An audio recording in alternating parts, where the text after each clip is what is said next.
ايوه الرجل يعني الشمال. الشمال. الشمال. الوجع فين بقى بالظبط؟ هنا كده. اه بالاخص في الحته دي. تمام. لحد اخر الرجل، يعني من اول فقرات القطنيه لحد اخر الرجل. ان شاء الله نعمل الجلسه وهتبقى كويس جدا. ونسجل. تعال يا ما شاء الله، الله اكبر. ايه الاخبار؟ الحمد لله تمام. في اي وجع؟ ولا اي. تعالى بقى هنا المكتب. ماشي كويس؟ طب ارفض كده وقوم. تهيألي الحركه دي ما كنتش تقدر تعملها. لا خالص. في حد عنده انزلاق غضروفي يعرف يعمل الحركه دي؟ لا طبعا. بقالك قد ايه بقى ما عملتش كده؟ بقالي حوالي شهر. من شهر من ساعه ما تعبت. اقعد بقى كده واحكي لنا القصه ايه؟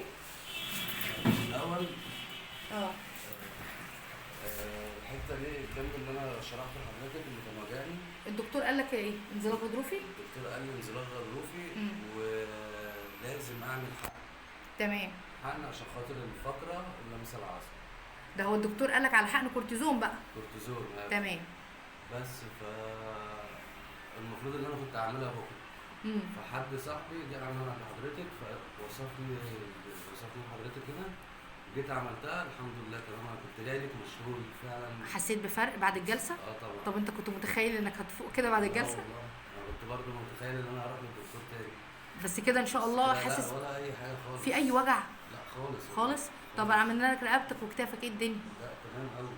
حرك كتافك كده كويسه؟ في اي حته لسه وجعك؟ لا خالص. طب بالنسبه للمكان بتاع ضغط الفقرات وعرق النسا، في اي نقطه لسه وجعك؟ لا لا. جربت كويس؟ لا هو مكان واتحركت؟ ده مكان الحجامه دي، الشكشكه دي الليله دي، وبكره الصبح هتبقى زي الفل ان شاء الله. بس يعني الحمد لله حاسس بفرق؟ طبعا. انت اول مره تعمل حجامه؟ اول مره ما عملتهاش قبل كده خالص؟ خالص. وما شاء الله. حاسس ايه النتيجه بقى؟ حاسس كنت جاي لحضرتك تعبان، حاسس ان انا مشلول عاجز بجد. يعني تنصح الناس بجد اللي عندها الحاله دي بالذات تعمل ايه؟ ما تخافش من الحجامه وتيجي، لان الحجامه مفيده جدا والله. طب الحمد لله. وما يخافوش منها، جميله جدا ومفيده. وصلنا على الرسول عليه الصلاه والسلام. فيها اي وجع ولا اي حاجه ولا الموضوع محتمل صح؟ ولا خير ان شاء الله. ان شاء الله. ان شاء الله باذن ربنا انت مش فاك على خير. ربنا يبارك في حضرتك. الف سلامه على حضرتك. ويديك الصحه ويجعله في ميزان حسناتك. امين يا رب، امين يا رب. ربنا يشفيك يا رب. شكرا.